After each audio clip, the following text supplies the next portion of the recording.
Halo pemirsa, senang sekali program Hangout kembali hadir menemani Anda. Dan kali ini saya akan mengajak Anda untuk berkeliling di kebun stroberi premium dan berbincang langsung dengan CEO dan co-founder Hyoshi Farm, James Rayawan. Yuk ikuti keseruan saya hanya di Hangout.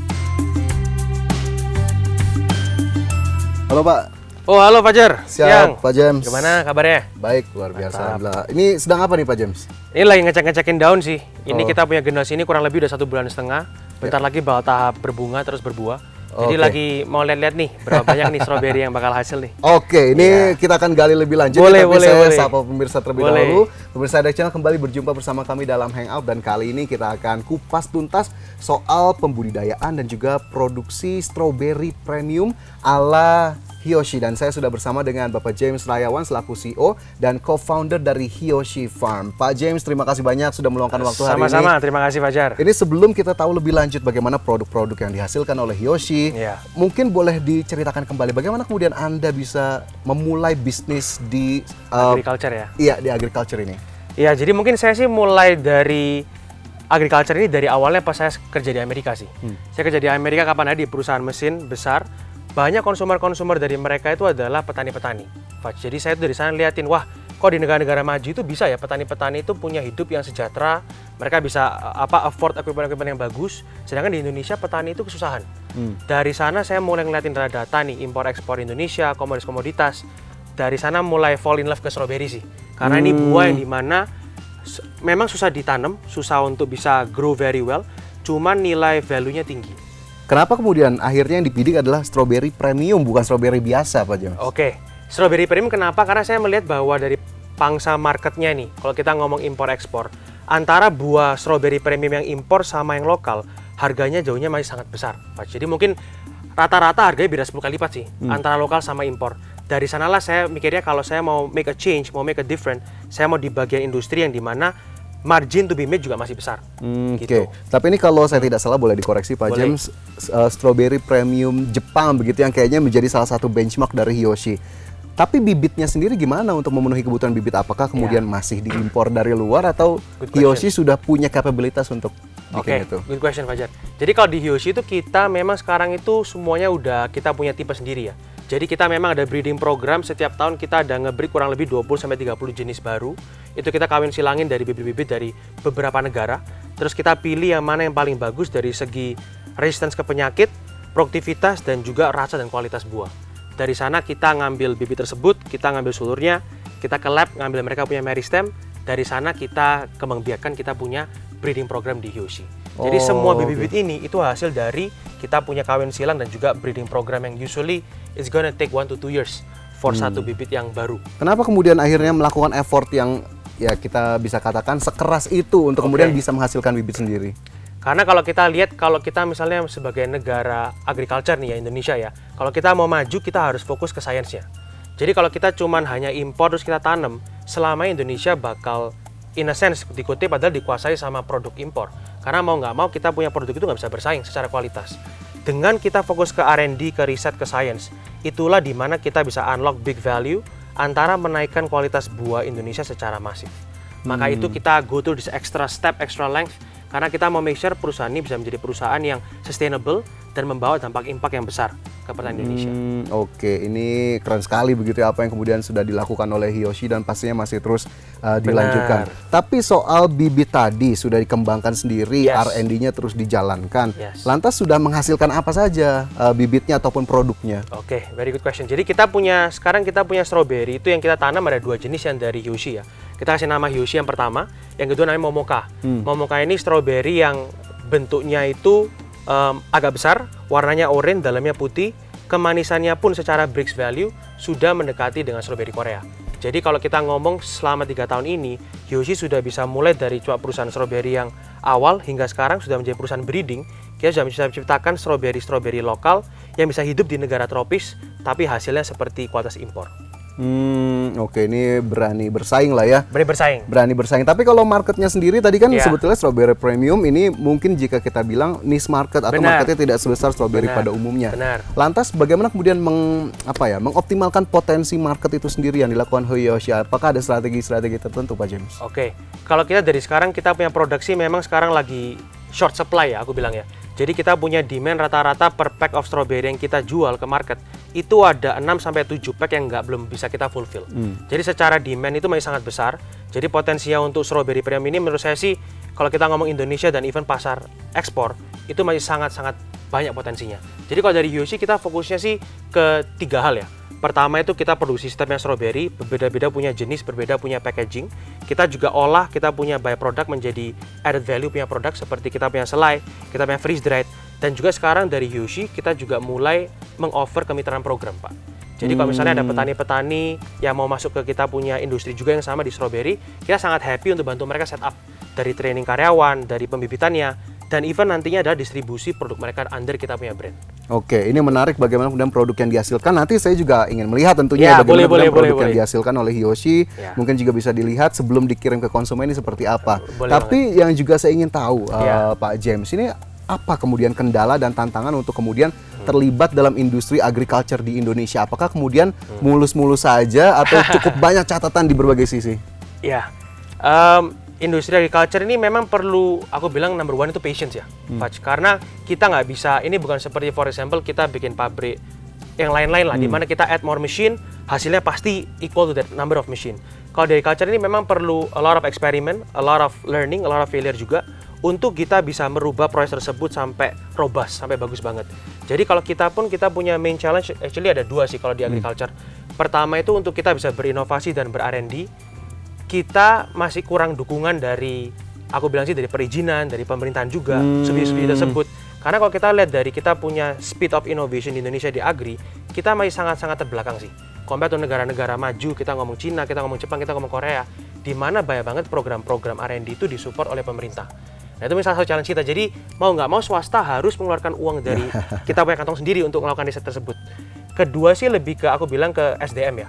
Jadi di Indonesia ini yang sangat juga saya sayangkan adalah kita punya banyak talent-talent yang pintar nih, Pak. Anak-anak muda yang handal, ngerti pertanian, tapi pas mereka sudah lulus, mereka pindah jadi ganti haluan, Pak. Jadi banking, jadi konsultan. Padahal di industri ini kita masih perlu banyak banget orang yang secara masif untuk fokus meriset dan memperbaiki kita punya sistem agrikultur biar lebih efisien. Biasanya itu 2 kita punya constant struggle. Dari kita punya R&D innovation punya cost yang masih tinggi, dan kedua adalah kita punya SDM market yang kita rasa masih bisa dikembangkan lagi. Oke, jadi harapannya memang dukungan dari pemerintah begitu ini bisa lebih besar, dan juga SDM yang seharusnya semakin aware bahwa industri ini prospektif, tidak kemudian begitu saja ditinggalkan. Nah, ini sebelum saya juga ingin tahu bagaimana nanti produk-produk yang dihasilkan, boleh dijelaskan sedikit nggak sih Pak James, kita ini fasilitas-fasilitas yang dimiliki oleh Hiyoshi Farm seperti apa, dan kita lagi di mana sebetulnya sekarang ini? Ini di salah satu kita punya greenhouse yang baru ya. Ini greenhouse kita yang keempat. Kita ada kurang lebih di sini ada 5 main greenhouses. Di kita punya fasilitas, kita punya tempat lab kultur jaringan sendiri. Kita punya nursery ada 2, nursery untuk kita punya solo dan juga nursery untuk kita punya mother stock. Kita ada tempat-tempat produksi 5, itu pun beda-beda punya tempat, ada yang semi outdoor, ada yang bambu, ada yang besi. Jadi kita benar mau ngetes apa kita punya bibit cara tanam kita itu bisa direplikasi nanti ke depannya oleh petani-petani yang nggak punya greenhouse, yang tanam di luar. Jadi kita benar melakukan semua riset itu sekarang sehingga kita bisa memiliki dampak impact itu yang lebih besar lagi sih, Pak, ke banyak orang. Baik, luar biasa, karena memang tadi sudah sempat sedikit keliling-keliling Pak James, dan ini fasilitas-fasilitasnya ataupun area-area yang dimiliki oleh Hiyoshi tentunya sangat mendukung untuk kemudian bagaimana produksi strawberry yang dihasilkan. Nah, setelah ini saya ingin belajar dulu Pak James soal produksi, bagaimana menanam, kemudian memanen. Ada tim yang bisa mendampingi saya, Pak James? Boleh. Yuk kita bergabung ke tim kita di nursery ya. Yuk. Siap.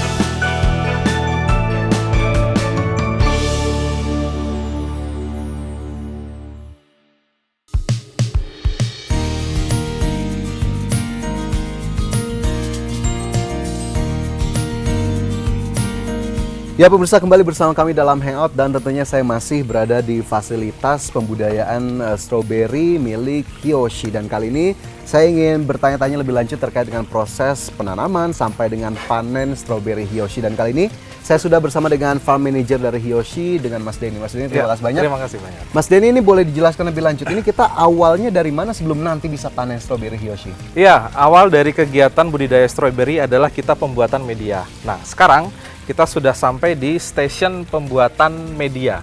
Di sini adalah kegiatan yang paling awal. Di sini kita melakukan pencampuran beberapa bahan tertentu yang nantinya akan digunakan untuk media penanaman di dalam greenhouse. Di sini juga dilakukan sterilisasi media sebelum dibawa ke greenhouse produksi. Oke, kenapa kemudian sterilisasi perlu dilakukan? Iya, ini sterilisasi menjadi bagian penting sebelum kita lakukan produksi atau hasil dari sini masuk ke dalam produksi. Kenapa? Pertama, itu menghindari serangan hama, dan yang kedua menghindari gejala-gejala penyakit terbawa dari media yang sudah ada ke dalam greenhouse produksi. Oke, ini step pertama juga sudah harus dilakukan dengan komprehensif. Betul. Untuk kemudian menghindari tadi ada Iya. hama, kemudian juga penyakit-penyakit untuk stroberinya Iya. nantinya. Baik, setelah ini kita kemana nih Mas Denny? Kita bisa langsung penanaman. Oke, boleh diajak Yuk, sana? Yuk. Siap.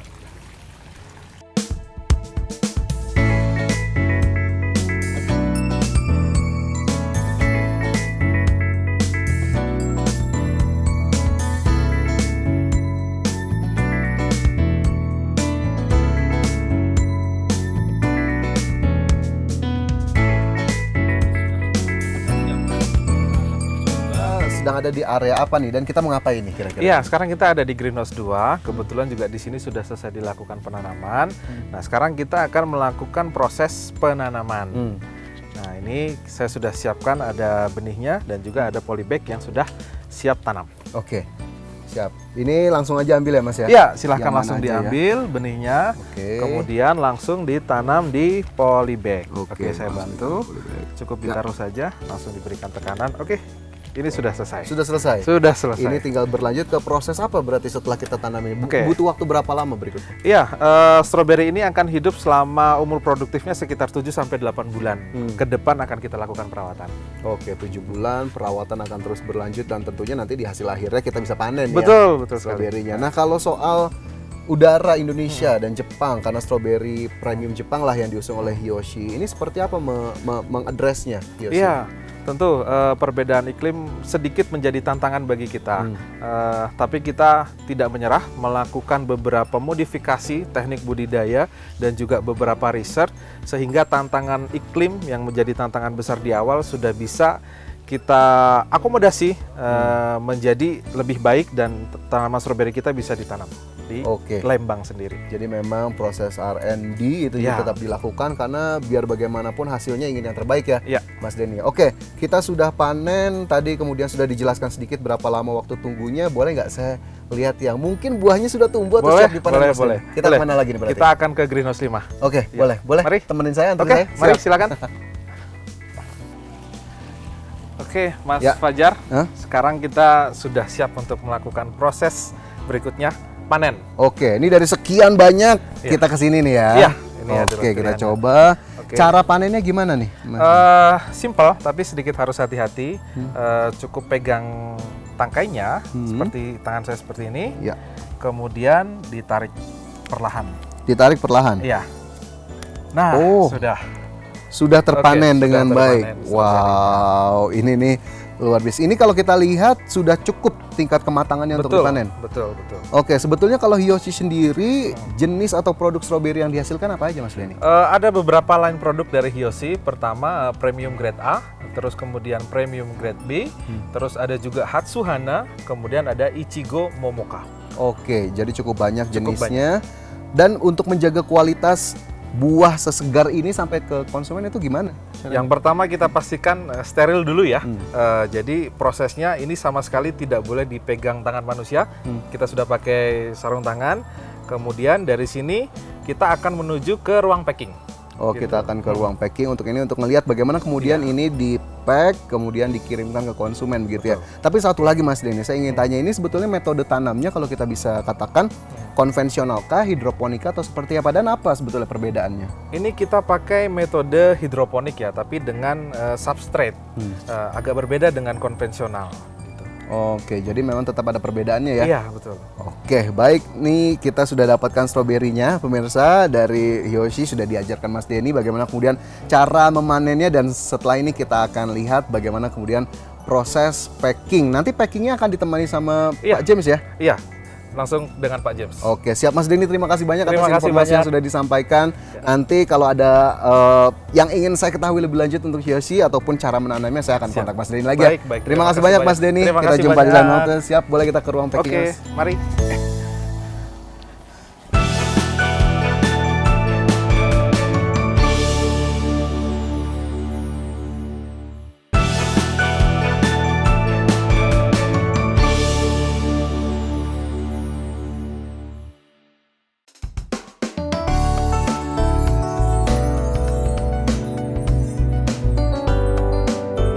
Ya pemirsa, masih bersama kami dalam Hangout dan di sini saya masih bersama dengan Bapak James Rayawan, CEO dan juga co-founder dari Hoishi Farm.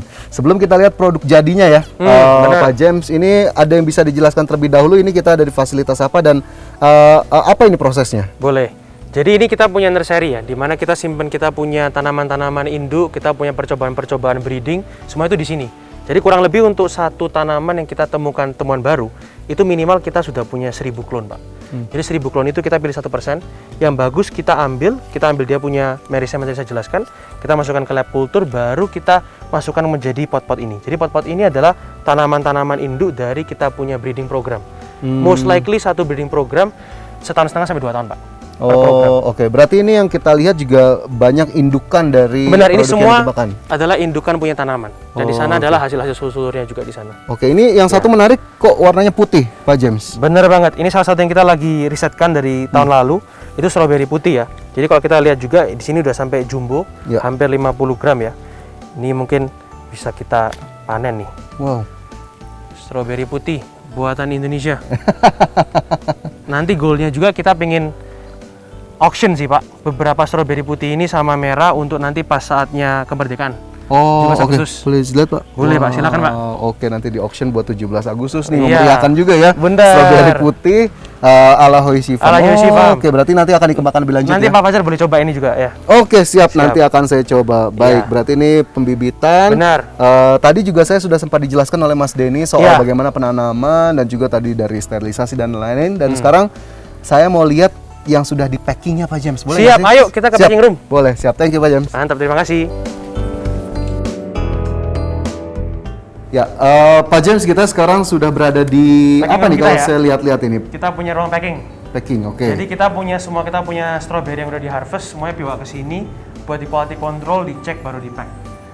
Oke. Ini di QC dulu ya. Nah, ini kalau ngelihat produknya, kalau ini apa nih Pak? Tipe apa ini? Ini kita punya yang Yoshi strawberry yang kita punya main line ya. Jadi kita punya semua yang di supermarket itu tipe ini namanya Yoshi strawberry, kita kasih nama.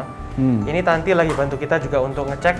Jadi setiap strawberry-nya bakal di brush dulu, ditimbang, baru kalau udah ikutin spek baru di pack ke dalam. Oke, jadi dipastikan yang sudah di packing dikirim ke konsumen ini sudah sesuai kualitas yang diinginkan oleh Hoishi Benar. gitu ya. Jadi semua strawberry yang under speknya kita pasti akan reject, kita bakal olah itu menjadi selai. Oke, padahal sebetulnya kualitasnya sih Masih bagus, Pak. Masih Masih bagus enak. begitu ya, bukan berarti Benar. yang jelek-jelek gitu ya. Benar, benar Oke, tapi saya dengar juga Hoishi juga menerima strawberry lokal nih dari para Benar petani-petani sekitar. Itu gimana Benar tuh? banget Fajar. Jadi kita sekarang ada develop second line namanya Minori, di mana kita itu menjawab suatu masalah di kita punya pertanian ya, yaitu petani-petani yang barangnya bagus, strawberry bagus, tapi mereka nggak bisa punya akses pasar yang bagus. Jadi harga mereka ditekan terus, Fajar. Sehingga kita ambil inisiatif untuk mulai milih beberapa petani ini, kita beli mereka punya produk, kita QC di kita punya kebun, baru kita kirim ke kita punya customer premium. Sehingga harga mereka kurang lebih petani yang ikut kita itu bisa make 30-40% more money daripada sebelumnya. Berarti petani lokal ini happy dong ya dengan Happy adanya dong. Hoishi. Padahal Hoishi juga punya produknya sendiri. Benar. Oke, tapi kemudian untuk menjaga kualitasnya ini kan seger banget nih Pak kalau Benar. kita lihat. Yes. Konsumen yang di Jakarta atau di kota-kota lain bisa nerima dengan kualitas yang sama, itu gimana strateginya? Jadi kita itu punya strategi dari panen, dari petik sampai ke konsumer punya supermarket itu bakal less than 24 jam Pak. Jadi dari kalau dari sini ke Jakarta kita langsung basically panennya di pagi hari, siang udah langsung kirim ke supermarket sampai di agak-agak sore, siang itu mereka udah jualan ke mereka punya konsumer. Jadi beneran sangat cepat Pak. Jadi antara kita punya harvest sampai consumer bisa experience kita punya produk itu sesingkat mungkin yang kita fokusin. Oh, oke. Tapi kalau dari customernya sendiri, Pak James, iya. dengan produk sesegar ini, Iya. apa yang disampaikan oleh mereka? Apakah kemudian masih suka membanding-bandingkan produk Hiyoshi? Aduh, kayaknya Iya, masih iya, belum iya. sama deh kayak produk Korea atau produk lainnya. Good question. Jadi memang kalau secara makro ya, kita punya consumer kebayang memang senang sama kita produk. Karena pertama produk kita itu dari appearance-nya itu sangat merah, glossy, dan wanginya strong. Jadi secara display itu kita menang. Tapi memang kalau kita ngomong secara kemanisan ya Pak, kita ngomong dari antara strawberry Hiyoshi, strawberry lokal, strawberry Australia, Amerika, sama Korea, Jepang, itu kita masih kalah lawan Jepang sama Korea in terms of kemanisan nih. Tapi kita punya kemanisan sudah melewati strawberry Australia atau Amerika. Jadi sekarang itu kita lagi fokus, kita punya riset itu untuk gimana kita bisa bikin strawberry kita semua menyaingi level Korea atau Jepang. Oh, oke. Nanti mungkin dicobain juga tuh, Fajar, ada tipe Oke. kita yang Momoka, itu yang kita punya sekarang. Kita punya produk lain yang kita mulai compete lawan import head to head. Oke, nanti di akhir saya Boleh, mau boleh coba ya banget, Pak boleh James. banget, boleh Tapi kalau soal produksi ini kan banyak, kemudian tadi boleh disebutkan juga nggak sih Pak James tingkat produksinya sebetulnya seberapa banyak sih, dan targetnya ke depan apakah kemudian ada ekspansi yang akan dilakukan untuk kemudian meningkatkan produktivitas di Hiyoshi? Jadi kita itu kurang lebih kalau produksi kita mungkin setiap bulannya bisa ada lebih dari 10.000 pack lah Pak, kita ngomong 10-20.000 pack sebulannya. Kita punya goal di tahun ini tuh memang kita bakal grow, kita punya penjualan, nah kita punya revenue perusahaan kurang lebih 5 kali lipat dari tahun lalu. Karena tahun ini kita juga sudah mulai mengeluarkan Hiyoshi Service, kita menjualkan service kemitraan, kita juga ada minori kita untuk bantu petani-petani sekitar, dan juga kita punya Hiyoshi Production. Jadi dengan 3 hal ini yang kita kembangin, tahun ini kita on track untuk hit 5 kali lipat growth dari tahun lalu. 5 kali lipat growth Iya. dari tahun lalu ya. Ini luar biasa begitu target yang ditetapkan. Tapi apakah kemudian ada fasilitas-fasilitas lain yang ingin ditambah, atau mungkin packaging room yang lebih besar, ataupun area penanaman atau pembibitan yang juga lebih? Jadi kedepannya sih kita pasti akan mengedepankan kita punya aset utama, yaitu kita punya tempat riset ya Pak. Jadi kita punya laboratorium, kita mau tambah juga. Kita juga memang lagi nge-explore komoditas buah kedua Pak, yang masih dirahasiakan nih. Tapi kita bakal mulai explore itu di setahun ke depan. Dan juga kita pengen ada investasi lebih banyak lagi, kita punya packaging room dan juga logistik. Tapi usaha untuk mengekspor sudah dimulai atau? Nah, untuk mengekspor kita lagi mulai ngeliatin nih Pak. Jadi kurang lebih kita planningnya early next year kita sudah pengen masuk ke pasar internasional. Oke, ini karena akhirnya strawberry Indonesia dapat dikenal, dan lagi-lagi memang tadi hasil kerja keras dari Hiyoshi atas R&D, kemudian juga pengembangan yang terus dilakukan. Dan terakhir Pak James, Ya. ini apa yang ingin disampaikan kepada teman-teman IDX Channel begitu? Bagaimana kemudian akhirnya bisa mendukung produk lokal, ataupun apakah kemudian Hiyoshi hanya menjadi awal saja untuk teman-teman bisa berani melangkah seperti ini, atau seperti apa Pak? Siap. Jadi kalau kita di Hiyoshi kita punya fokus itu gimana kita bisa berkolaboratif ya dengan semua partner, semua mitra. Karena kembali lagi di market agriculture ini masih sangat besar. Kita punya potensi itu masih, aku bilang 100-200 kali lipat pun masih ada.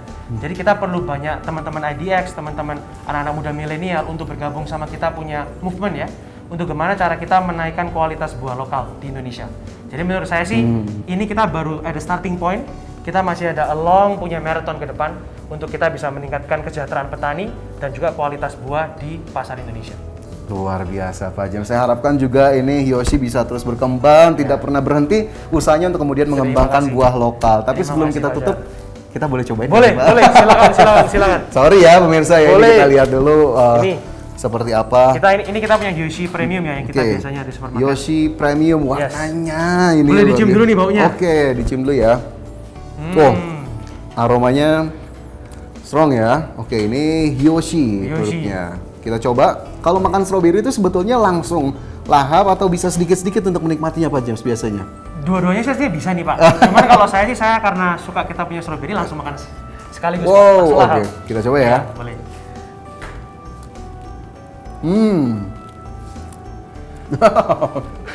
Enak Pak James. Luar biasa ini, Terima kasih. segernya dapet dan Terima kasih.